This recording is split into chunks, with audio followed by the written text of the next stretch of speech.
Olá, pessoal, sejam bem-vindos ao Pod Areola Real. Eu sou Daiane Gonçalves, sou tatuadora paramédica, campeã internacional em areolas realistas e mentora do curso Areola Real. E hoje, gente, nós vamos embarcar numa nova aventura juntos aqui, numa conversa incrível com um convidado muito especial. Esse é o nosso primeiro encontro, nosso primeiro episódio de muitos. E eu já deixo aqui a minha gratidão por você estar nos assistindo, por você estar nos apoiando, porque aqui vai ter muita informação, muita conversa interessante, gente, e cheia de conteúdo, com profissionais, gente, que fazem link com o mundo da tatuagem paramédica que você nem imagina. Então, fique ligado, muito aí, segue a gente, porque nosso primeiro episódio está imperdível.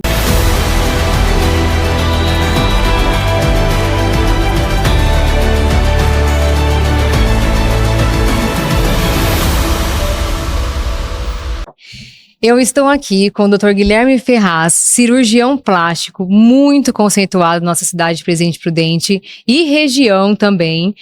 Conceituado demais pelo atendimento, pela especialidade dele em cirurgia plástica, que ele sempre produz resultados maravilhosos ali para os pacientes dele. E eu estou aqui tendo a honra de receber o nosso Dr. Guilherme Ferraz. Muito obrigada por aceitar nosso convite, por estar aqui hoje, para trazer mais informações para a gente, tá bom? Eu que agradeço, Dai, eu que agradeço sempre estar pronta para nos atender também quando a gente precisa, um casinho ou outro, alguma situação. Obrigada. Você com a sua micropigmentação maravilhosa. Obrigada, nos doutor. Atendendo também. Obrigada, viu, doutor? Obrigada mesmo. Eu queria deixar aqui, então, já no começo, doutor, um presente pro senhor. Obrigado, um mimo separado aqui. Com muito carinho, obrigado. Tá? Eu espero que o senhor goste aí. Depois posso ver depois. Pode ver depois. A gente depois mostra pro pessoal lá. Tá bom, tá? Muito obrigado. Obrigado, senhor. Imagina. O Dr. Guilherme e eu, nós somos complementos em nossas profissões, pois a tatuagem paramédica, ela finaliza e dá o toque final pós-cirurgias. Então, eu posso contar com o trabalho dele e ele pode contar com o meu no processo de reconstrução e recuperação dos pacientes. No episódio de hoje, nós vamos falar sobre cirurgias mamárias, para quem é indicada, né, as soluções que elas trazem para os pacientes também. Vamos falar de alguns outros aspectos em outras cirurgias também, em questão de cicatrização. E a gente está aqui com um especialista, então nada melhor do que estar falando sobre esses assuntos. São pouco falados, né, doutor?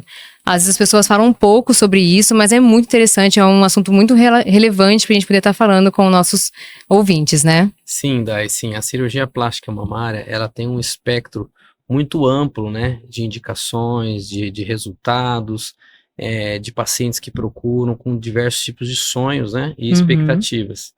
E a cirurgia plástica mamária, então, é um universo muito grande e bastante diferente hoje em dia, né?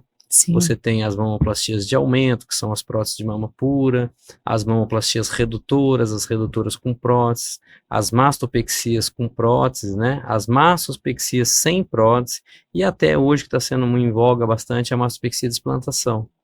Olha só, essa mastopexia de? Explantação. Explantação, essa é uma nova para mim aqui, pra gente poder conhecer. Depois essa. A gente vai Com certeza, a gente vai conhecer. Doutor, eu quero falar um pouquinho, rapidinho, sobre o senhor, tá? Só pra gente poder ter um conhecimento aí sobre a sua vida um pouquinho. Faz quanto tempo que o senhor tá no ramo ali da cirurgia plástica? Eu sou cirurgião já há 24 anos, né? Na cirurgia plástica, exclusivamente na clínica de cirurgia plástica há 18 anos. E no mundo da cirurgia plástica, contando a minha formação com 20 anos de plástica, né? Nossa, então são 20 incluindo a formação, 18 só exclusivos de cirurgia plástica. Nossa. É bastante. Né? É bastante tempo, é muita experiência. Já foram muitas cirurgias já feitas, né? Ah, sim. Muitas. A gente tem uma média aí de 250 a 300 cirurgias de grande porte por ano, né? Que vezes 18, todo ano eu calculo mais ou menos, tá beirando 5 mil ali, 5 mil cirurgias de grande porte já realizadas. Nossa, é muita cirurgia. Mas não sou velho não, hein? Então tem em torno de 48 anos já. É que começou novo. Comecei muito novo, exatamente. Que bacana, hein, doutor? Sou muito novo, top. 48 anos. Não precisava nem falar, doutor. A gente já vê aqui que o senhor é novo. Graças a Deus. Doutor, o senhor tem muito tempo de experiência, então, em cirurgias plásticas, tem aí 18 anos de consultório. Qual que é a cirurgia que é mais procurada no seu consultório? Porque, assim, no Brasil, a gente sabe que o Brasil, na verdade, é o primeiro país em cirurgia plásticas no mundo. Na verdade, em 2019 ele é primeiro, em 2020 ele perdeu para os Estados Unidos. Sim. Mas é um país que faz muita cirurgia plástica. Aqui no Brasil, o que mais faz é a lipoaspiração. Mas no mundo, a cirurgia plástica mais feita é a de aumento de mamas. Isso tem a ver com o seu consultório também? Tem a ver. A lipoaspiração, ainda mais no Brasil, que culturalmente é um país de cirurgia plástica, né? E também pelo clima tropical, exposição do corpo, uma série de fatores, né? Número de escolas médicas, enfim, é multifatorial, né? E o meu consultório reflete também isso daí, muita lipoaspiração, abdominoplastias, rinoplastias, plásticas faciais. A mamoplastia hoje é o carro-chefe, é o que eu mais opero. Dentro da minha estatística, eu opero de tudo, né? Mas tem muito nariz, muita mama, né? E reflete, e muita lipo. Então, reflete mais ou menos esses números que você falou, que diz respeito ao Brasil, né? Sim. Agora, é claro que, naturalmente, com o passar dos anos, os pacientes vão selecionando, né? Os cirurgiões que têm mais aptidão para um tipo ou outra de cirurgia, vão se identificando com aquele profissional. Então, o percentual de cirurgias daquela especialidade vai aumentando num determinado tipo de cirurgia. Isso é comum, né? Isso. Um cirurgião plástico que fica mais no nariz, outro fica mais na mama, outro é mais em lipo, mas de uma maneira geral, em cidades do tamanho de Prudente, todos fazem de tudo, mas sempre tem uma predileção por uma ou outra. Doutor, então, isso que eu ia te perguntar também. A gente tem um negocinho que a gente gosta mais, a gente tem uma cirurgia, um procedimento, né? No meu estúdio também tem um procedimento que eu gosto mais, que é a parte de areolas, que eu gosto muito, né? E o senhor tem uma cirurgia ali que bate forte no seu coração? Ah, tem. Eu gosto muito de mama e nariz. Eu gosto de todas. Eu sou apaixonado por abdominoplastias, por lipoaspiração. Mas a mamoplastia e a rinoplastia são cirurgias de muito raciocínio, né? Que você tem que individualizar muito o caso, estabelecer um diagnóstico e um tratamento para aquele tipo de diagnóstico que você fez. Então, são cirurgias que mexem com essa parte racional e eu gosto muito disso. Exatamente. Doutor, assim, como faz tempo já que o senhor faz a cirurgia, né? Então, e o senhor já acabou de dizer que o senhor mais gosta ali, que tem um carinho mais especial é sobre as mamas.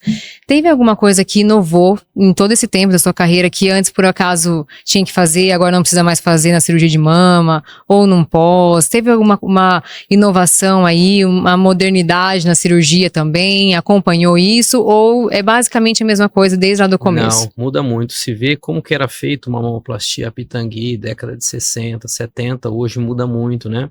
A diminuição do tamanho, do comprimento das cicatrizes, os mecanismos de sustentação dessas mamas.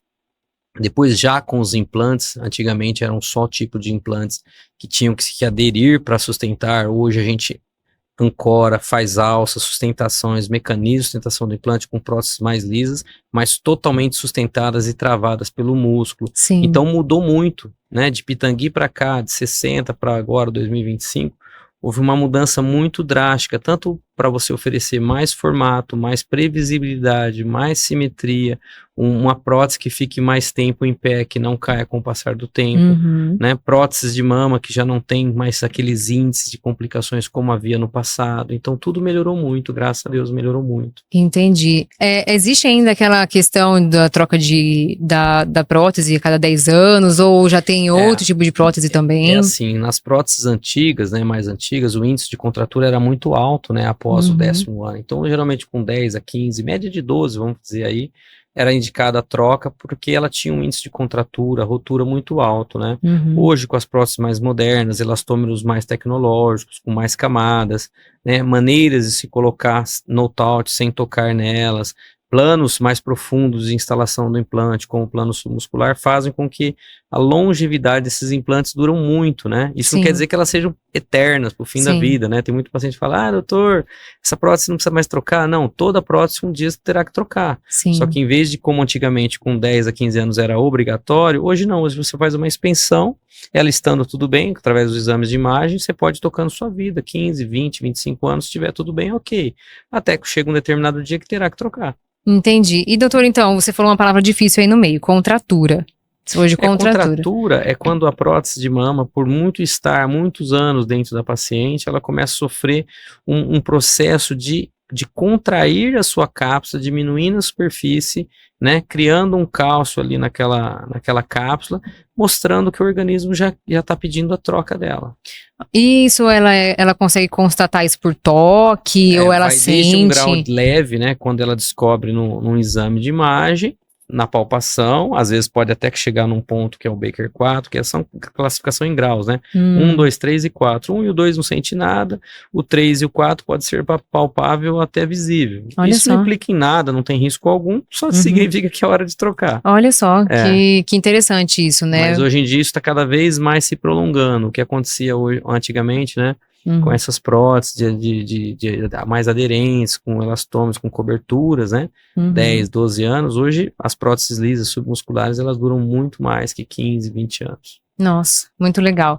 Doutor, me explica então, assim, o senhor já deu uma pincelada aí por cima nos tipos de cirurgias, né, que existem para as mamas hoje, e para quem elas são indicadas, né, essas cirurgias de mamas. Por exemplo, tem várias, uma infinidade, igual o senhor falou, e uma nova aí que o senhor comentou, que eu quero saber também dessa cirurgia aí também. Isso é muito simples, vamos lá, eu já entendi basicamente a dúvida onde que pega, né? Então vamos lá, uma menina, que nem eu acabei de atender agora, uma menina de 21 anos, reta, sem mama nenhuma, né? Aquele peito em pé, firminho, biquinho lá em cima, mas ela é uma tábua, ela não tem nada, ela só quer pôr a prótese para gerar aumento e dar um formato legal para ela. Então esta é a colocação simples do implante, é um cortinho que faz, coloca a prótese, cirurgia rápida, não é uma mamoplastia, é uma prótese simples, coloca só o implante e acabou, né? Sim. Isso chama-se mamoplastia de aumento. Aquela mulher que já tem uma mama grande, pesada e quer fazer a redução para se ver livre do peso, né?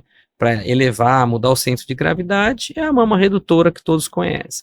Aí tem aquela que quer diminuir, tirar bastante o peso, diminuir, ficar livre de todo, porque é o peito em pé, e tiraria mais do que tiraria e coloca uma prótesezinha pequena para ajudar na formação do colo e do formato. Essa já é a mama redutora com prótese, né? As mastopexias, que aquela mulher, acho que você até tem uma ilustração, tem, né? Eu vou colocar essa ilustração peito caído, pra gente. flácido, e a mulher quer levantar e aumentar um pouquinho, né? Sim. Que é a mastopexia com prótese, que tem muita procura também, né? Okay. Acho que você tem até uma ilustraçãozinha aí. A gente já pode até ver as imagens que o doutor já analisar. Isso. Aí depois tem a mastopexia sem prótese, né? Que é aquela que a mulher quer levantar o peito, tem um pouquinho de mama, não quer o implante, né? Essa é uma redutora, seria, certo? Mais ou Mas menos. não, é uma redutora. E tem essa daqui que seria qual, doutor? Essa também é uma mastopexia, né? Aí pela ilustração ela levantou, né? Houve uma diminuição, um levantamento e gerou uma cicatriz. Essa seria, no caso, para uma pessoa, então, que tem uma flacidez, né? Ela tem uma flacidez, uma pessoa magrinha que não tem muita gordura na parte das mamas, aí ela tem uma flacidez, ela quer dar uma levantada, um lifting, seria isso? Uma mastopexia sem prótese, o cirurgião plástico tem que levantar a mama dela usando o que ela tem, porque ela não quer prótese nesse caso, nesse exemplo. Aí tem que levantar a mama, deixar o bico em pezinho, a pele ajustada, a mama mais firminha, sem prótese. Então ele tem que usar os tecidos que ela já tem para produzir uma mama em pé. Entendi. Essa é uma mastopexia sem prótese. A com prótese, ele tem um recurso do implante que pode gerar mais volume ou um pouco menos, né? Aí no caso, sim. Né? Pode ser, essa foto ilustra um aumento mamário, né? Sim. Mas pode também, é que aí ela tá de roupa, é só uma ilustração, pode ser uma prótese simples ou até uma mastopexia com prótese, né? Sim, então, aí no caso, o que eu percebo assim, né, pela imagem, assim, é uma pessoa que tem um seio flácido, mas que não tem ali uma sustentação, pode ser uma pessoa... Vamos ver se eu tô certa no que eu tô dizendo, né? É uma pessoa que amamentou. Isso, perfeito. A mulher teve um filho, amamentou, o peito caiu, mas ela tem o volume e não quer implante. Ela quer só levantar o que ela já tem. Mastopexia sem prótese. Quando ela tem só aquela pele, fica parecendo um saco de pele ali que não tem tecido mamário, só sobrou a pele. Essa não dá para fazer sem prótese, essa já tem que fazer com. Isso, é isso que eu enxergo aqui nessa densidade, nessa ela imagem. já precisa de uma densidade, ela já precisa de um volume, ela já precisa de um formato adequado que só o implante vai produzir, porque ela já perdeu o tecido mamário, entendeu? Então essas são as diferenças da mastopexia sem prótese, da mastopexia com prótese. Qual que é o nome da cirurgia que o senhor falou para mim que é uma novidade? Bom, não é que é uma novidade, né? Por ter muitas mulheres que já estão que colocaram o primeiro implante com 18, 19, 20 anos, aí trocaram com 30 e poucos anos, depois trocaram com 45 anos, elas chegam nos 60 anos no consultório, querem ficar livre do implante. Sim. Aí a gente estuda, né? Vê se dá, né? Vê o percentual que ela tem de mama em relação ao que ela tem de implante, e propõe uma mastodesplantação, que nada mais é do que uma cirurgia, Dai, onde a gente tira a prótese, utiliza os tecidos que ela já tem para fazer um peito em pé. Então, geralmente, Poxa a mulher de vida. 50, 60, às vezes até 70 anos, né? Normalmente elas procuram um pouco antes, na faixa dos 60, 65 anos, para explantar, tirar o implante que tem, deixar o peito mais em pé, a mama bem empinadinha, ainda que por isso ela pague o preço de uma mama um pouco menor. Porque ela já está numa fase da vida que ela não já quer cansou. impressionar, não, né, não faz tanta questão de colo, de chamar atenção, com decotes. Sim. Então ela procura para mastoplantação. E é uma cirurgia legal, porque tira o implante, porque pensa bem, se ela tem 60 e poucos anos e colocar outro implante, imagina ela fazer uma troca com 80. Nossa, Fica é verdade, inviável. com certeza. Então, normalmente, com 60, elas fazem a mastodesplantação. Bacana. Tira a prótese, monta a mama com aquilo que ela já tem, ela fica livre do implante, ela já curtiu o implante, ela já aproveitou todos os benefícios, né, de formato, de volume, de atraência que o implante produziu, mas ela já está numa fase da vida que ela quer ficar sem, com o peito menor e em pé. Então isso é uma mastodesplantação que é uma cirurgia muito legal. Nossa, que bacana, isso é muito interessante mesmo, porque é igual o senhor falou, é uma fase, às vezes, que passa. É fase da vida. Passa, e aí ela fala, não quero mais isso e tal, mas e aí, como que eu vou sustentar? E, nossa, super interessante mesmo essa cirurgia, muito bacana. Está cada vez mais comum. Sério, doutor? O número vem aumentando drasticamente. Nossa, eu imagino. Doutor, então vamos lá, como o senhor citou, nós temos assim, então várias cirurgias e tudo mais. Quando a paciente chega no seu consultório, às vezes ela chega ali por indicação da amiga, ela viu a cirurgia da amiga, ela viu a redução, o silicone da amiga e tal, e ela quer ali, doutora, minha amiga fez aqui e tal. Mas a gente sabe que às vezes o que serviu para amiga dela não serve para ela, com certeza. Certo? Né? São indivíduos diferentes e são estruturas diferentes, corporais e tudo mais. Como que o senhor chega ali nessa avaliação com ela, alinha esse sonho com ela, porque a gente fica com medo da pessoa ficar frustrada de não conseguir igual o da amiga, né? Mas como o senhor alinha ali com ela, então, o que é bom para ela? Como que o senhor analisa ali cada indivíduo, então, no seu consultório? Sim. Bom, você tocou em vários pontos. Primeiro é ouvir tudo que ela tem para falar, né? Você tem que dar valor aos queixos, aos anseios, aos sonhos dela. Aí você examina a mama dela, o que ela tem, o que ela te traz, estabelece um diagnóstico, né? Pondera com aquilo que ela quer e você informa ela aonde você consegue chegar com o resultado. E como ela traz, às vezes, uma informação da amiga, ou a mama da amiga, você tem que trazer ela para a realidade dela, antes ela de se frustrar com o que você tem para falar de verdade para ela, do que depois ela se frustrar com o resultado. Isso. Então você tem que trazer ela para um plano real. Sim. Mas daí, na grande maioria das vezes, você sendo sincero, mostrando aquilo que ela tem, você às vezes a ilustra com fotos, você pode mostrar onde pode chegar, ela se convence. Por quê? Porque hoje a informação está muito solta, a informação está em todo lugar. Então o paciente de hoje não é como o paciente de 20 anos atrás. Ele já vem com muita informação, ele já vem com muito conceito, ele já vem com muita Pesquisou foto. muito já. Basta o médico simplesmente encaixar ele, né, num diagnóstico, fazer uma proposta terapêutica para ele, mostrar através de fotos algumas coisas onde ele pode chegar com resultado, e se ele se convencer, é legal. Se tiver condição clínica boa, operar, fazer a cirurgia, que com certeza sai satisfeito. Isso, então aí a pessoa já sai ali, já mais feliz, convencida, né, do que tem que ser feito. É muito comum isso que você está falando, aquela mulher que vem com a expectativa de que só a prótese vai resolver, a colocação simples é um cortinho de 4 centímetros, e aí você vê uma mama já pitosada, já caída, já flácida, e você fala, olha, seu caso é mastopexia com prótese. E às vezes ela se frustra porque a mastopexia envolve uma cicatriz um pouco maior, uma cicatriz periareolar, vertical, coisas que a prótese pura não tem. Mas ela se frustra por algum período, porque daí você põe a caneta, mostra pra ela que a caneta tá parando embaixo, aí ela se convence que o caso dela, só colocar a prótese não vai resolver. Não vai resolver. Tem que levar o bico, tirar a pele. Aí ela se convencendo que a mastopexia com prótese é o caso ideal para ela ela sai feliz, ela se frustra ali por alguns segundos, Sim. mas depois ela sai feliz do consultório. Não, eu tenho certeza que muitas pessoas que vão aqui nos ouvir, muitas mulheres vão falar assim, poxa, olha a infinidade que tem de cirurgias, não é só silicone, não é só redução, tem muita coisa e realmente evoluiu muito, porque eu acho que a gente ouvia muito falar sobre silicone antigamente, era mais silicone, prótese e redução. E ainda assim que a redução era pouco falada, agora que tá dando mais um boom, assim, nessa questão de redução. Essa questão que você colocou da amiga, do vizinho, do Instagram, é muito comum, por exemplo, a mulher que vê no Instagram a amiga que fez uma lipo, que ficou maravilhosa, só que a amiga não teve filhos, a amiga tem 20 anos, ela já tem 26, já teve 2 filhos,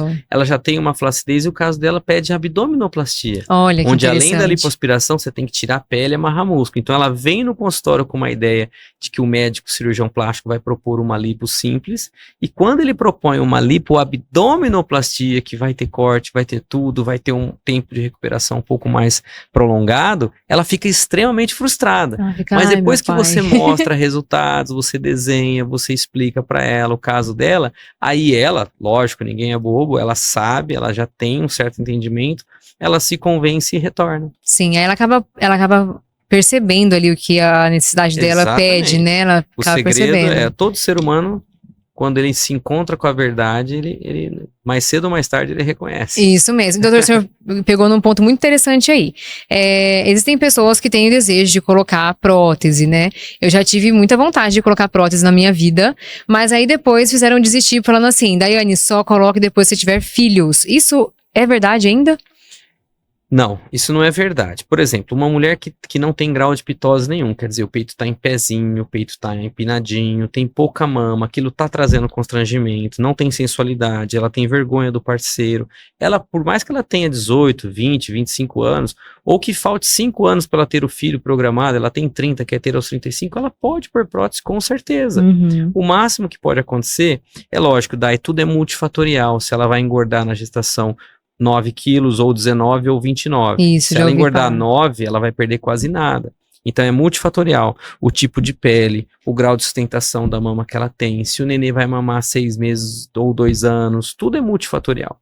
Mas de uma maneira geral, ela põe a sua prótese lá com 20, 21, 25, com 30, quer que seja, se ela vai ter o filho aos 35, além dela usufruir desse resultado por todo esse tempo, que é a fase que ela mais precisa da segurança, né, da confiança, da autoimagem, e depois que ela tem o filho amamentar, se houver um grau de pitose, ela pode só erguer a mama e deixar a prótesezinha quieta, desde que a prótese esteja bem, saudável, bem posicionada, ela só levanta a mama como um alfaiate que tira o excesso de tecido quando alguém emagrece. O cirurgião, vendo que a mama está bem implantada, bem locada, está saudável do ponto de vista de imagem, ele só vai lá, levanta o bico, tira a pele e está resolvido.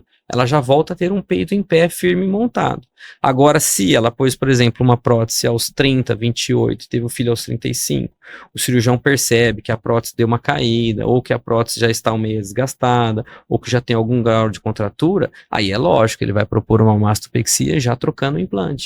Olha só, então dá pra colocar, caso a caso, dá pra colocar, dá pra ficar tranquilo em relação a isso. Não precisa ficar esperando ter filhos pra depois colocar. Tudo é bom senso. Agora, se ela tem 32, pretende ter filho aos 35, talvez valesse a pena ela esperar um pouquinho, ter o filho e depois já fazer a sua masto. Né? Bacana. Agora, vale lembrar que cada caso é um caso. Eu já vi mulheres que tiveram 3 filhos, amamentaram, tem 55 anos de idade e a mama está completamente em pé. Olha não há necessidade nem de uma mastopexia, somente a inclusão do implante. Isso aí, isso vai então, muito do cuidado, tecido, né? É do formato, é do tipo de pele, mulher que toma colágeno, que usa sutiã, que faz atividade física, genética, variação de peso ao longo da vida. Bacana. Então é multifatorial. Bacana, é muito interessante. Por isso que medicina é medicina. Ela é multifatorial, não é uma receita de bolo, não é uma ciência exata, ela é uma ciência biológica. Nossa, muito bacana, doutor. Muito bacana mesmo. E assim, é legal porque as pessoas falam muito assim. Eu já ouvi lá no estúdio, né? Uma paciente falando pra mim assim: olha, eu depois que fiz cirurgia de redução, eu tenho que tomar um cuidado gigante pra não engordar, porque eu tenho medo de perder a cirurgia. E aí eu falei, perder a cirurgia? Porque ela falou, porque quando a gente engorda, a gente ganha mais mama daí. Então eu fiz redução, eu tenho que tomar cuidado com o peso. Então esse cuidado depois da cirurgia é válido, né, doutor? Tipo, pra pessoa se cuidar. O que mais altera, eu vejo na prática diária, é a variação de peso e a amamentação. São os dois que mais comprometem, né? É mulher que engorda 15, perde 10, depois reengorda 8, perde 3 e fica variando muito peso. É uma variaçãozinha de 2, 3 quilos, tá tudo, mais ou menos normal. Sim. Mas essas grandes variações, a mama cede um pouquinho, sim. Entendi. Doutor, no caso da mastectomia, na parte que fala que vamos retirar toda a mama, na questão do câncer de mama. Isso é muito interessante a gente abordar, porque muitas mulheres passam por isso, infelizmente, hoje em dia, né? Então, a mastectomia, ela retira toda a mama, certo? Certo. E aí depois vem a parte de reconstrução de mama. Sim. Tem gente que faz a opção de não fazer essa reconstrução de mama e tem gente que faz a opção de fazer ali, talvez, mais perto da cirurgia, já pra se sentir completa novamente. Você deve estar falando a respeito da reconstrução imediata versus a reconstrução tardia. Isso, eu queria saber se tem alguma diferença muito assim significante em estar fazendo ela imediata ou tardia, essa reconstrução. Aí assim, primeiro que a mastectomia já é do âmbito do mastologista, né? O cirurgião plástico é mais especialista na reconstrução, na simetrização, no reposicionamento da cicatriz, depois você com a micropigmentação das areolas. Existem as quadrantectomias que tiram segmentos da mama, mas não mexem no bico, na areola e tal. Então isso daí é um outro assunto, lipoenxertia, retalhos, enfim. A mulher que faz a mastectomia total, que é aquela que amputa, que tira, né, a areola, o bico, o cap, tudo, de acordo com o estadiamento da doença, se ela vai fazer a radioterapia em seguida, a vontade dela, o planejamento do mastologista, tudo isso tem que ser colocado na balança, né? E aí ela pode fazer uma reconstrução imediata, com expansor, com prótese, ou uma reconstrução tardia, certo? Certo. Então, se ela tirou, se o câncer dela, o tumor dela, implicou em fazer uma mastectomia, quer dizer, tirar tudo, tirar a mama, tirar o bico, tirar tudo, depois na reconstrução imediata, ou tardia, ou no segundo tempo dessa reconstrução imediata, o cirurgião plástico vai fazer o bico, vai te encaminhar para fazer a micropigmentação das areolas. Existe a opção da enxertia, né? Com áreas mais escuras da pele para simular aquela área da areola do peito. Sim. Mas hoje em dia a gente percebe que a micropigmentação, que é o que você faz, que é a sua área de atuação, obtém resultados fantásticos, né? Muitas até melhores que a enxertia de areola. Isso, verdade. Então, e tem assim, vamos lá, na reconstrução já imediata, quanto tempo depois da cirurgia de retirada da mama mesmo pode ser feita essa reconstrução? E tem um limite de tempo para fazer, para não ser tão tardia? Ou tem um limite de tempo ou não? Não, é que nem eu te falei, né? Depende se ela vai fazer rádio, se a rádio vai queimar aquele implante, qual a estratégia, se é um retralho trans, se é um grande dorsal, se for um expansor. Assim, tem vários pontos aí para serem tocados. De uma maneira geral, a mulher, o cirurgião plástico, ele faz a reconstrução imediata e geralmente ele deixa algum tempo cirúrgico posterior para uma simetrização, para posicionar bico e para te encaminhar para fazer areola. Entendi. Isso pode ser feito logo, geralmente com 6 meses, né?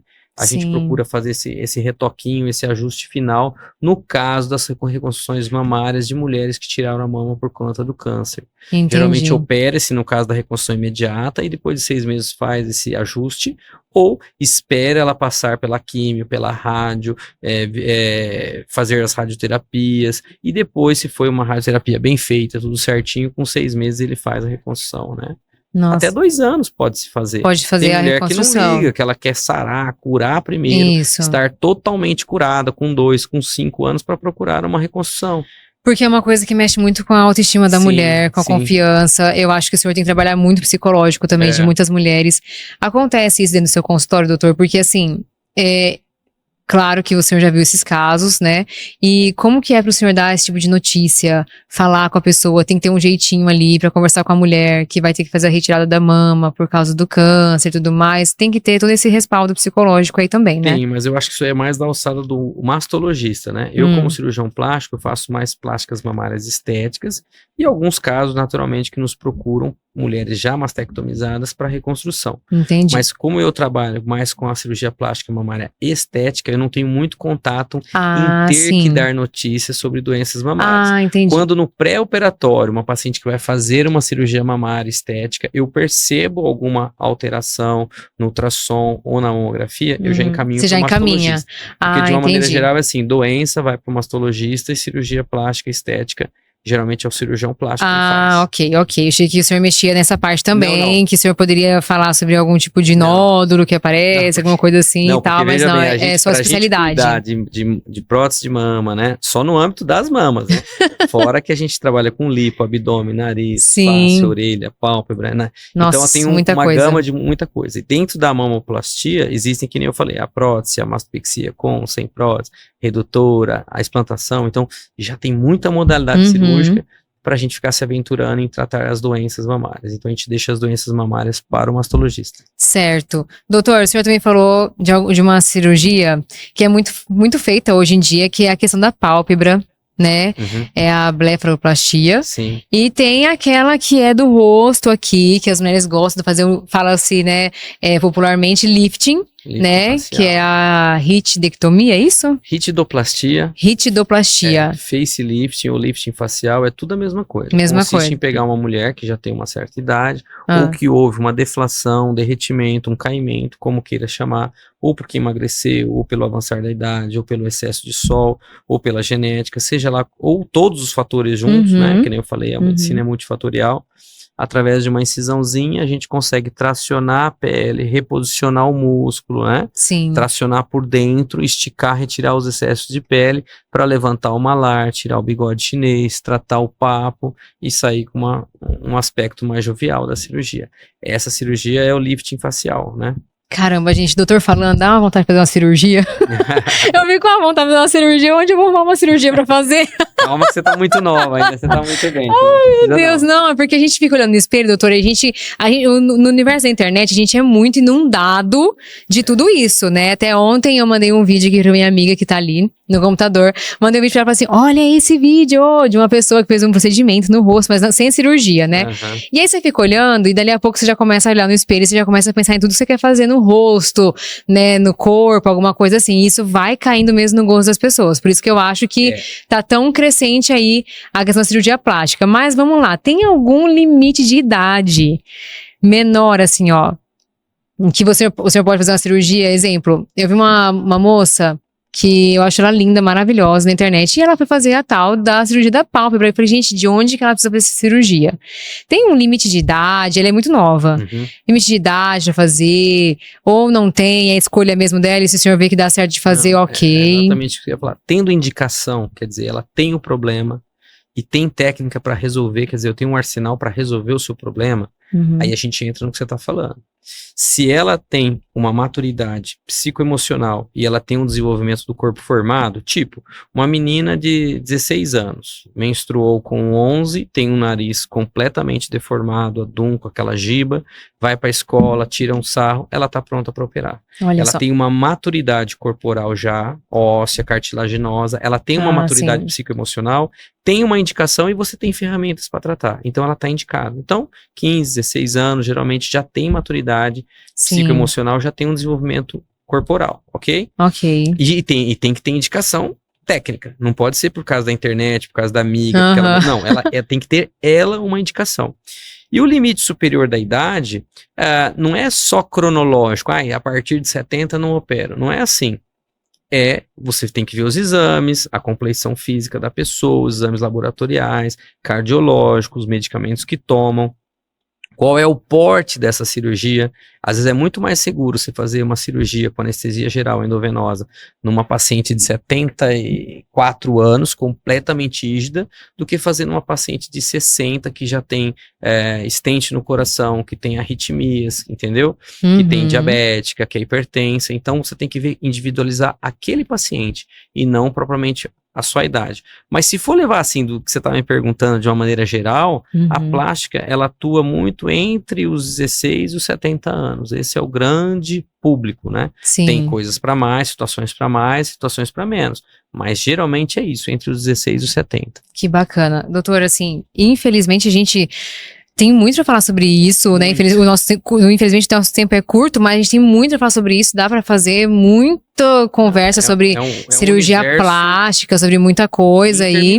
Exatamente, exatamente. Então, gente, se vocês quiserem aí a parte 2 com o Dr. Guilherme Ferraz, já comenta aí, parte 2, por favor. Tem muita que a gente pode fazer um parte 2 só de um específico de cirurgia e tudo mais, que vocês se interessem mais pra estar sabendo. Mas vamos falar agora, vamos fechar aqui a parte de cirurgia plástica e vamos falar do pós-operatório.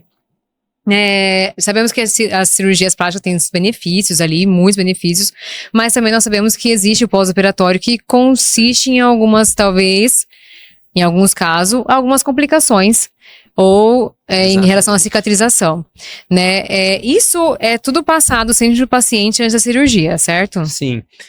Eu costumo dizer assim, que um pós-operatório bem feito não salva uma cirurgia mal feita, mas um pós-operatório mal feito estraga uma cirurgia bem feita. Isso que eu ia falar. Isso tem um culpado pra alguma coisa, assim? Tipo, olha, foi o doutor que não fez cirurgia certo? Foi o paciente que não cuidou da cicatriz, não fez os pós-operatórios corretamente? Pode haver um lado, o outro, ou os dois. Isso. Né? Então pode ser uma técnica mal executada ou bem executada, sendo mal indicada, ou pode ser uma técnica bem executada num paciente bem indicado e o paciente fazer um péssimo pós-operatório. Como eu te falei, às vezes um pós-operatório mal feito estraga uma cirurgia bem feita. Sim. Tipo, um alargamento de cicatriz numa paciente que volta para academia antes do tempo. A cicatriz, ela não tem resistência têncil antes do 6º mês, do quarto ao 6º mês, né? Sim. Então você pega uma paciente que se exercita e fica fazendo muito peitoral, braço, puxador, e aí o que acontece? Aquela cicatriz não tem a resistência têncil que ela tinha antes do corte.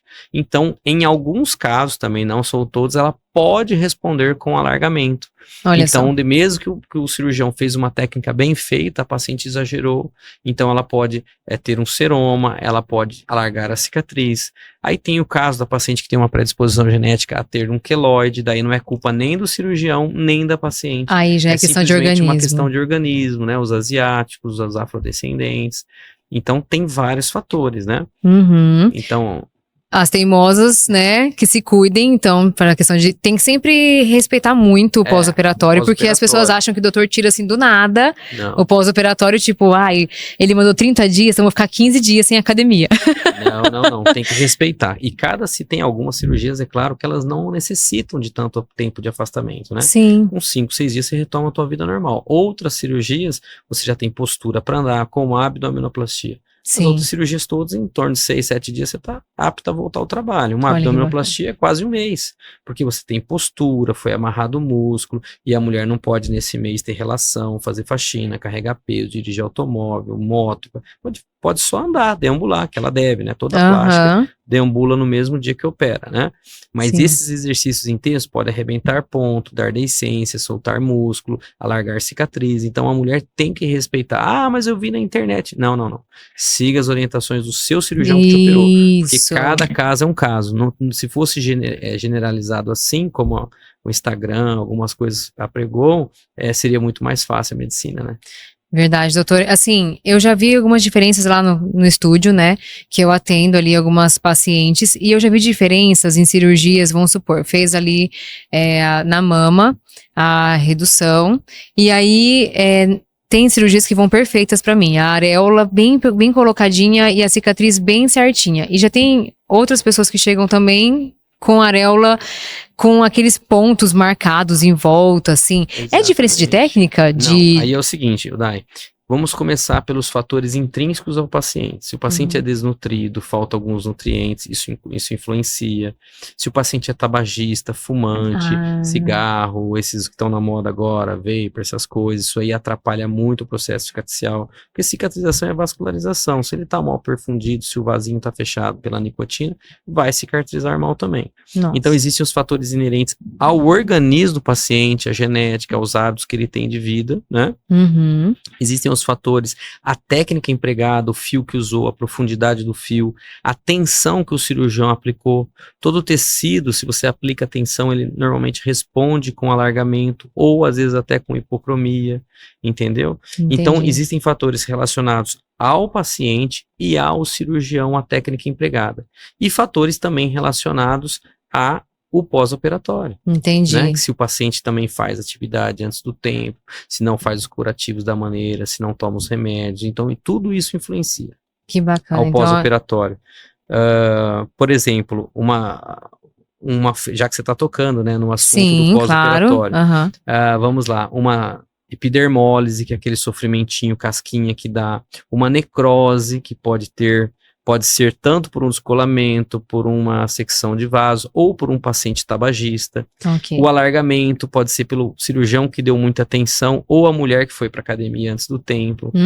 O queloide, que normalmente é genético, entendeu? Que daí nem o paciente, nem o cirurgião tem culpa. As hipocromias que você com certeza pega bastante, que são secundárias a uma cicatrização por segunda intenção de um sofrimento que teve. Sim. E esse sofrimento pode ser por um garrote de uma cinta, ou por um paciente que fumou, ou por uma posição que ele esticou muito, entendeu como que varia muito? É multifatorial. Exatamente. Muitas vezes a gente vê até um desfecho sem nem encontrar a causa, porque você não sabe nem o que foi que aquele paciente fez no pós-operatório, né?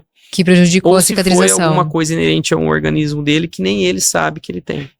Nossa, então eu ia perguntar para o senhor também exatamente sobre isso, que qual é, assim, a maior complicação pós-operatória que existe em relação à cicatrização, e eu acho que o senhor comentou que seria a necrose. A necrose, né, que é o sofrimento aquele tecido, ele morre, aquele pedacinho de pele, depois com pomadas, com curativos, cicatrizes, mas ficam aquelas áreas branquinhas, que daí entra o seu trabalho, que é a micropigmentação. Legal. Mas tem o alargamento, a discromia, o queloide, a cicatriz hipertrófica, existem várias outras que podem ocorrer na cicatriz. Graças a Deus é muito raro, de 100 que se opera, dá uma. E a essa uma ainda que dá, tem tratamento. Você pode ressecar, fazer novamente, pode encaminhar para uma beta, você pode tratar com pomadas, com corticoides, com micropigmentação, com tatuagens.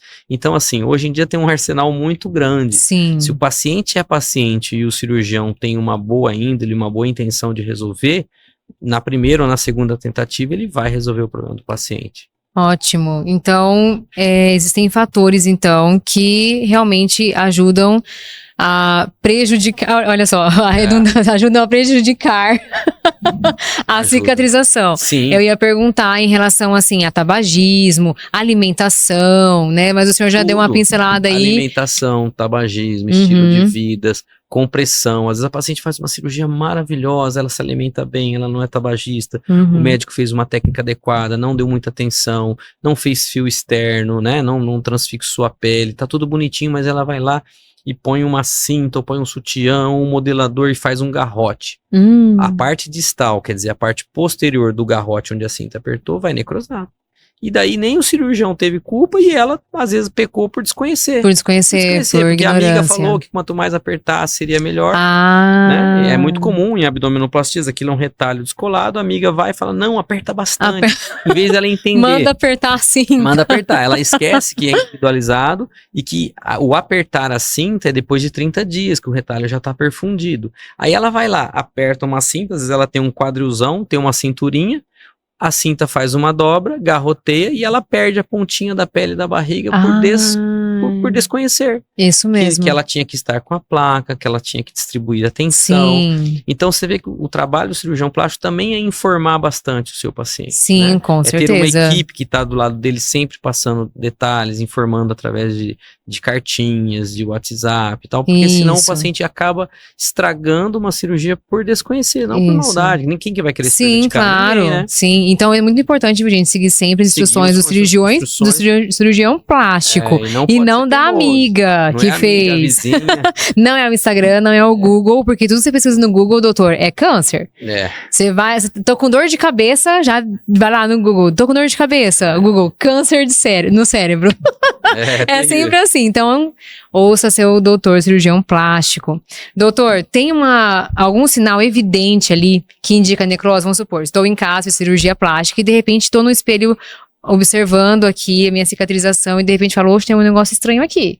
Geralmente, assim, quando há sofrimento tecidual, que no caso você está citando a necrose, ela começa no segundo pro terceiro dia a levantar umas bolinhas, às vezes fica uma manchinha quimótica, que é aquele roxinho, aí aquilo começa a se estufar, aí aquela bolha rompe, vaza uma aguinha, aí aquele tecido de baixo você compara do lado, a pele tá rosinha, branquinha, e a outra já tá para um enegrecido, né?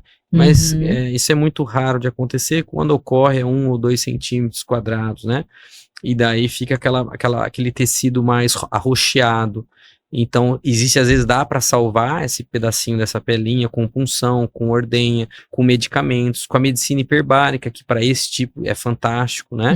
Que é uma oxigênio, você entra naquele cilindro de oxigênio e aquilo ali estimula, né, a oxigenação dos tecidos. Existem alguns vasodilatadores via oral que você pode dar para o paciente. Então, assim, se você identifica o início de um sofrimento tecidual de uma necrose de um modo precoce, dá para salvar muitas vezes, principalmente a areola, que é o teu ramo. Às vezes você pega uma mamoplastia secundária, terciária, onde os outros cirurgiões já cortaram 2, 3 pedículos vasculares. Quando você entra na terceira cirurgia, um acotovelamentinho de uma veia é capaz de dar uma estase venosa.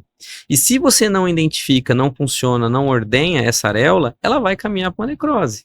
E se você tivesse feito uma simples massagem, um simples orientar dela ou para físio dela, ela salvaria essa areola.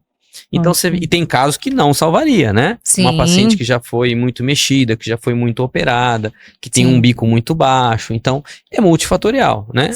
Então, mas muitas vezes dá para salvar, sim, esses casos. Então, no menor sinal ali que a gente tem, então, na cicatrização, tá olhando uma coisa estranha, é melhor mandar foto. Hoje a gente tem um recurso incrível, né? Que é o WhatsApp. O WhatsApp faz quase que tudo. Todo cirurgião deixa o teu número com todo paciente operado, tem o número do cirurgião. Né? Então, viu alguma coisa estranha, né, que é significativo, bate uma foto, envia para o seu cirurgião, que com certeza ele vai saber conduzir. Exatamente. E quanto antes identificar, melhor. Legal. Doutor, eu vi que o senhor já falou algumas vezes aí sobre a tatuagem paramédica, que é meu ramo, né, a micropigmentação de areolas e tudo mais. Como que o senhor vê a tatuagem paramédica nessa parte de recuperação após cirurgia mamárias? Cirurgias plásticas, vamos dizer assim. Porque se você fala só de mama, a gente também faz a camuflagem de cicatrizes, tanto da pálpebra, da parte do rosto, também do lifting facial. A gente faz também camuflagem e tudo mais. Como que o senhor vê agora esse ramo que tá também bem no boom, assim, 2025 é o ano da tatuagem paramédica? Eu acho fantástico, eu acho assim, é mais uma arma para o nosso arsenal, né? Então, às vezes uma cicatriz muito bem feita, muito bem posicionada, por exemplo, uma elevação do supercílio, às vezes você tem que fazer uma micropigmentação para esconder, para confundir com o supercílio, às vezes um lifting facial, uma epidermólise, um sofrimentinho atrás da orelha na região da mastoide que fica branquinho, a mulher que aprendeu o cabelo, faz uma micropigmentação e esconde aquilo ali. Uma mamoplastia secundária, terciária, que houve uma bordinha da areola que sofreu, e depois cicatriza e fica aquela cicatrizinha mais branquinha, parecendo que a areola foi mordiscada. Uma micropigmentação ali só para arredondar, fica perfeita, muito melhor que fazer uma enxertia. Então, assim, e fora várias indicações, né? Aquelas pequenas, às vezes, a lesão de flanco de lipoaspiração, que o cirurgião, às vezes, lipoaspira nos 2 sentidos. Isso que eu tô falando, graças a Deus, ocorre com muita raridade, né? Cada 100 casos acontece, às vezes, uma manchinha bem pequenininha, do tamanho de uma moedinha, pode acontecer ali no flanco de ficar meio branquinho.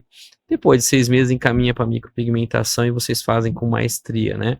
Faz aquela micropigmentação, joga no tom da pele, aquilo desaparece. Verdade. Então, assim, mesmo em casos que está tudo bem, tudo dentro dos conformes, que eu te citei, né? Eu já tive até vitiligo, né? Reativado em facelift, paciente fazer área de vitiligo próximo à cicatriz. A micropigmentação também vai muito bem. Então, ela é mais uma arma para esse arsenal terapêutico que a gente tem, né? Então, para lidar com cicatrizes, né? Que cicatriz a gente sempre tem que estar de olho, sempre tem que estar pensando, sempre tentando proporcionar o melhor para o seu paciente. Né? Isso mesmo. Então, como o senhor já citou também, no caso seria mais fácil fazer uma tatuagem paramédica, uma micropigmentação paramédica ali na cicatriz, do que entrar numa cirurgia de novo, né, doutor? Seria mais fácil? Depende. vamos lá, pega uma paciente, vou dar um exemplo, que tem um alargamento de cicatriz no ramo vertical da mama, ou de uma abdominoplastia. Sim. Você não vai fazer uma micropigmentação, é mais fácil levar para o centro cirúrgico, uma anestesia local, uma sedaçãozinha rápida, em 30 minutos você corrige, reposiciona a cicatriz, faz um reforço e pede para ela, neste novo pós-operatório, evitar esforço. E ela vai ter uma cicatriz super bacana. Claro que toda cicatriz passa por fases, né? Sim. Ela vai daquele vermelho até chegar no rosa e depois com um ano e meio, virar aquela linha branca, né? Sim. Então ela pode voltar ao centro cirúrgico com retoque dessa cicatriz e deixar a cicatriz perfeita. Mas em alguns casos, por exemplo, a areola, a areola nada mais é do que uma estrutura pigmentada circular. Sim. Então a areola, a micropigmentação vai muito bem para você dar limites. É evidente, se a areola está alargada e você quer diminuir diâmetro, cirurgia. Cirurgia, lógico. Agora, se ela está num diâmetro adequado e você quer corrigir a alteração de contorno, a micropigmentação está super indicada. Sim. Supercílio, de retidoplastias, às vezes de abdominoplastia, alguma área de hipopigmentação. Então, assim, tem casos que você deve corrigir a cicatriz. Então, você vai corrigir a cicatriz quando? Um queloide, uma cicatriz hipertrófica, um alargamento, isso aí você vai corrigir. Agora, as hipocromias, né? As cicatrizes que cicatrizaram por segunda intenção e que não são passíveis de ressecção, essas são muito legais de serem mandadas para micropigmentação, para tatuagem médica. E eu acho que vai ser um alívio também na vida do paciente, né? A paciente fica preocupada, achando que vai ter que fazer cirurgia de novo, aí quando fala sobre um procedimento assim que pode ajudar, dá um alívio na paciente, né? Ela fala, ai, que bom, né? Às vezes não preciso ficar de novo, tendo que ir no centro cirúrgico e tudo mais, dá um certo alívio, assim, né? Dá um alívio, né? O senhor já pegou alguns trabalhos pós tatuagem paramédica, já olhou ali e aprovou o resultado. Muito legal, muito legal. Principalmente em pacientes múltiplas vezes operadas, né? Paciente que operou a primeira vez a mama com 18, depois operou com 25, operou com 40 e depois chega pra gente, a gente já avisa, esse tipo de areola não aguenta tanto desaforo assim, porque já foi muito mexido, então eu já deixo avisado, é na quarta vez, né? Então a areola agora vai sair você correndo. tem 55, ela fala, chega. A areola fala, chega, né? Chega, então daí você faz... Sempre fica aquele ladinho para um bordinho, para uma micropigmentação, vai bem. Nos casos primários é muito raro, mas nesses casos secundários, terciários, quaternários, eles são bem bacanas. Doutor, tem algum relato, assim, no seu arquivo pessoal aí, que mexeu muito com o senhor? Algum paciente que o senhor falou, poxa, esse daqui eu consegui recuperar a vida dele através da cirurgia? Teve, eu recebi, acho que eu me lembro de uma que tinha passado em vários consultórios médicos, era uma paciente que operou, tinha feito a mama já 2, 3 vezes, não conseguia obter formato, não conseguia obter volume, ela tinha tido um sofrimento de areola, evoluiu com queloide, então um caso bem complicado, né? E eu falei, não, eu acho que dá para te operar, a gente faz a cirurgia, vai ficar uma areola diminuta, né? Com o diâmetro normal da areola feminina em torno de 4x4, eu propus para ela fazer, para tirar todo aquele queloide, tirar toda aquela zona de cicatriz, deixar 2,5 por 2,5, refazer toda a mama, mas eu já deixei avisado que ela teria que fazer depois uma micro para estabelecer um diâmetro de areola legal. Ela topou, acho que eu entrei, quando eu operei ela, acho que foi a 3ª ou 4ª vez, né? Ela tinha operado com outros colegas, né? Sim. E deu tudo certo referente à minha parte quanto a formato, a volume, posicionamento de cicatriz. E daí, com essas areolas pequenas, eu acho que eu te encaminhei, não sei se você lembra, já tem uns 2 anos atrás, e você deixou completamente o diâmetro de 4x4 num tom que ela gostou muito. Aí bacana. Quando a gente faz a foto do jeito que ela chegou, e depois quando a gente faz o resultado final, e você vê o sorriso da paciente, você vê como que ela tá feliz no consultório, e isso vale muito. Vale muito, né, doutora? Pelo menos pra mim isso tem muito valor. Não, pra mim também tem, muito valor. Eu atendi já uma paciente também, uma vez, que ela tinha feito cirurgia com 18 anos de idade, ela fez a mamoplastia redutora, e ela falou que depois que ela fez a cirurgia, ela nem olhava mais pra mama dela. O que era um objeto de desejo pra ela, acabou, ela falou que passava no espelho assim, reto, porque ela não gostava de ver a mama dela. E depois que ela procurou o meu trabalho e tal, e aí fiz ali a harmonização de areolas, né? E ela falou pra mim assim, quando a gente voltou pra eu dar uma olhadinha depois de 30 dias, ela falou assim, Dai, você não tem noção que agora o meu seio, a minha mama é a parte mais preferida do meu corpo. Eu estou em amor com as minhas mamas e eu tinha vergonha antes de usar algum decote e por um acaso eu abaixar e aparecer, que eu não tinha areola, né? E aí agora eu não tô nem aí se eu abaixar e aparecer, então isso pra mim é realmente muito recompensatório, assim, né? É um combustível, né? Pra gente seguir trabalhando, com certeza. Seguir procurando, porque é um combustível. O nosso maior combustível é a satisfação do paciente. É verdade, doutor. O que nos faz seguir, né? Com certeza, é o que faz a gente ter mais vontade de aprender, de estudar, especializar. Exatamente. Querendo proporcionar o melhor. E aquela sensação que a gente tá no caminho certo, né? Exatamente. Que é uma missão, porque eu acho que é uma missão a gente cuidar da autoestima do paciente, é uma missão a gente recuperar a confiança dele. Não é uma questão só de ganhar dinheiro ou algo assim, acho que é uma missão mesmo que as pessoas acabam confiando a nós e a gente tem que fazer ali com maestria mesmo, né? Eu vejo, assim, a micropigmentação é um caminho sem volta, quer dizer, é uma coisa que ninguém mais vai abrir mão de ter. Verdade. Entendeu? Pelo menos eu não consigo imaginar outra forma, porque é muito prático, é muito rápido, é um procedimento adjuvante que ajuda muito o cirurgião plástico, ajuda muito mesmo. Bacana, doutor. Doutor, então eu gostaria de finalizar nossa conversa aqui com uma mensagem sua de esperança e apoio aí para quem está em dúvida em relação à cirurgia mamária, ou para quem está em dúvida também em relação assim, olha, eu tirei minha mama, estou precisando fazer uma reconstrução. Que palavra que o senhor tem para dar de apoio assim, para essas pessoas? Olha, eu acho assim, hoje a gente vive uma epidemia de tudo, né? Uma epidemia. As redes sociais, o excesso de informação com pouca formação criou demandas, criou muitos transtornos, muito sofrimento para as pessoas. Então a gente deve primeiro se estudar, saber o que realmente a gente quer, aonde que a gente quer chegar, o que a gente realmente precisa, o que realmente nos incomoda. Sair um pouco dessa disputa social que a gente vive, né? Essa comparação social que traz muita dor para todo mundo, né? Procurar o cirurgião plástico para sanar o que realmente nos afeta. Isso. E daí, quando encontra um cirurgião plástico de confiança, né, que trabalha, que tem resultados, que conhece resultados dele, tudo, a paciente se cercar de cuidados, sem medo, mas se cercar de cuidados e fazer uma cirurgia bem feita, fazer um pós-operatório bem feito, né? No caso, se tiver algum detalhe para corrigir, corrija para ter um resultado mais próximo possível do idealizado. E é isso daí, é isso que eu recomendo. Bacana. Fazer aquilo se conhecer primeiro, fazer aquilo que realmente incomoda, entendeu? Correr atrás, exatamente. E não ficar buscando coisas de internet, promessas, criando expectativas fantasiosas, entendeu? Porque eu acho que isso é muito ruim. É verdade, muito ruim mesmo. Doutor, de novo, quero te agradecer por ter aceito esse convite, então, foi muito especial pra mim, muito especial mesmo. Eu tenho uma admiração muito grande pelo seu trabalho, por tudo que o senhor faz. As pessoas que chegam lá no estúdio através do senhor falam muito bem do seu trabalho, do seu atendimento, de como você conduz ali todas as partes, até antes da cirurgia, até pós-cirurgia. Obrigado. Então, continue nesse ramo aí por muitos anos.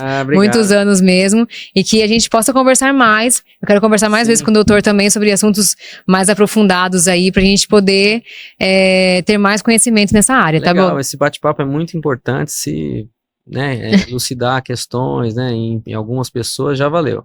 Ok, isso obrigada. Obrigada, doutor. Obrigadão. Obrigado. E assim nós chegamos ao fim do nosso primeiro episódio Pod Areola Real. Gente, muito obrigada pela companhia de vocês. E assim como eu, espero que vocês tenham gostado muito dessa conversa, que tenha sido um tema esclarecedor para vocês. E se você quiser muito a parte 2, gente, digita aí, parte 2. E aí você pode aproveitar e ir lá no Instagram, @Rainha das Areolas, e mandar a sua dúvida, para você ter a sua dúvida esclarecida no próximo episódio pelo Dr. Guilherme Ferraz.